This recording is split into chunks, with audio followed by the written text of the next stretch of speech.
Всем привет!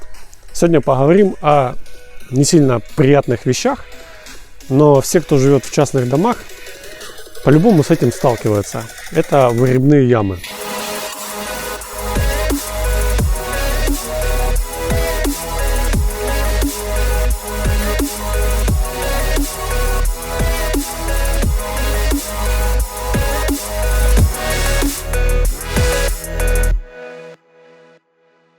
Нам пришлось переехать в совсем другую область, живем в частном доме, и у нас здесь 15 человек.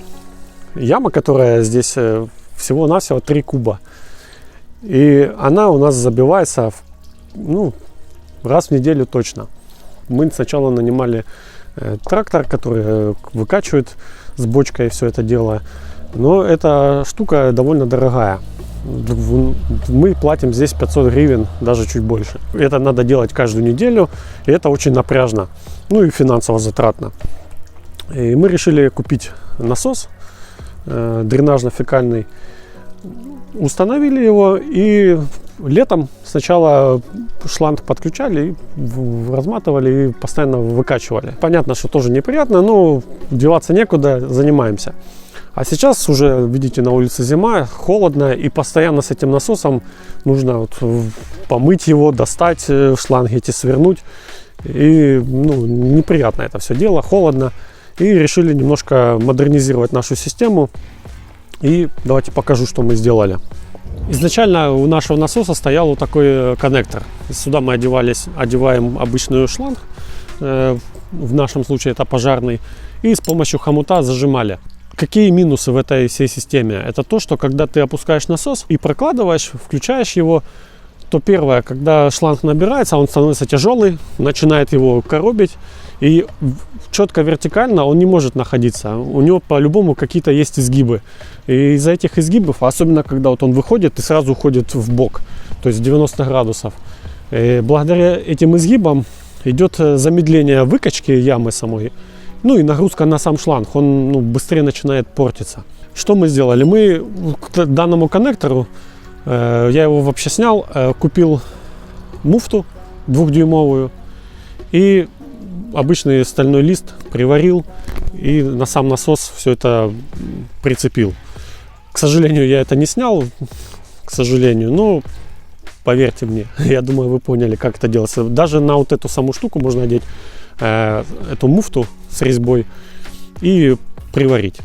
Дальше идет вот такой коннектор, фитинг с резьбой.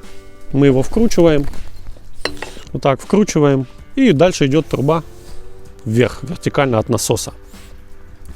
Здесь соединение жесткое очень, труба ровная идет, никаких изгибов нету, и благодаря этому выкачка ямы происходит в разы быстрее. На выходе у нас обычный уголок, и четко уже дальше соединение быстросъемное, пожарное.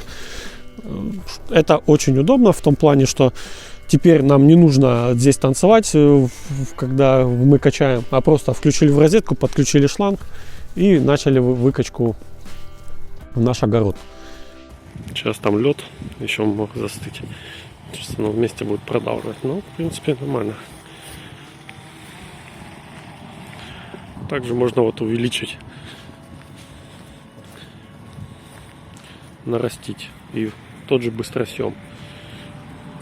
Потому что если взять китайскую, которая дешевле, но уже идет 50 метров.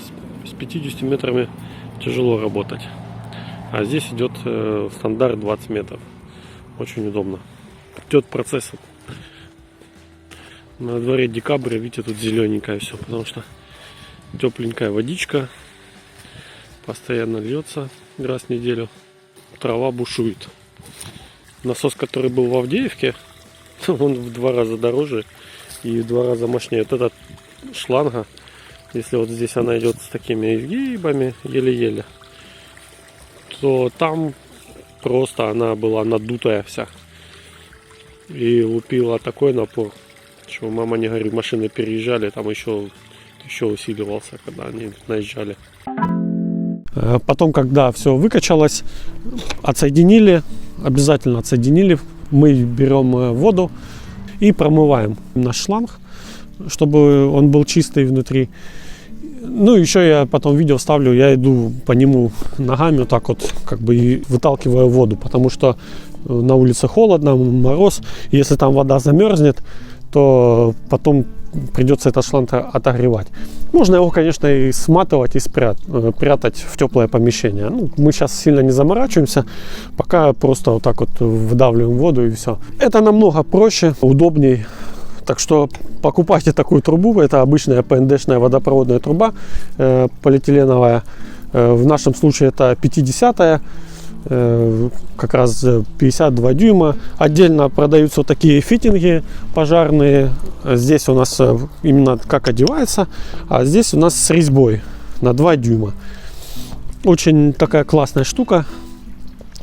Не советую покупать китайские шланги. Я купил один раз. Ну, просто печальная вещь. Рвется быстро, некачественная. Лучше купить ГОСТовский шланг. Он чуть дороже, но он дольше у вас прослужит. Еще вариант, как можно ПНДшной трубой и дальше куда-нибудь вывести. Вот так вот туда. Но есть опасность, это в том, что зимой, вот как сейчас, в трубе может прихватить воду, и потом вы будете долго и нудно размораживать ее. Так что здесь такой вариант немножко опасный. Ну, такой небольшой обзор. Вонючее это все, неприятно в этом ковыряться. Из-за этого как раз благодаря вот такой штуке, трубе, вы минимально контактируете с этой всей грязью. Что еще? Какое внимание хотел обратить на насос. По личному опыту не покупайте насосы с ножами. Вот там есть нож, который типа там все размалывает и потом выкачивает. Все это ерунда. Зачастую на этот нож все волосы и всякая ерунда наматывается, и потом приходится этот насос доставать оттуда и вычищать там отверточкой, руками, лазить в этой всей нечисти. Лучше купите без ножа. В принципе, в основном вода, которая здесь, это душ и стиральная машина. Ее очень большой объем, так что частицы все растворенные и не нужен этот нож. Вот такое у нас видео. Подписывайтесь на канал, задавайте вопросы, буду рад ответить. До свидания.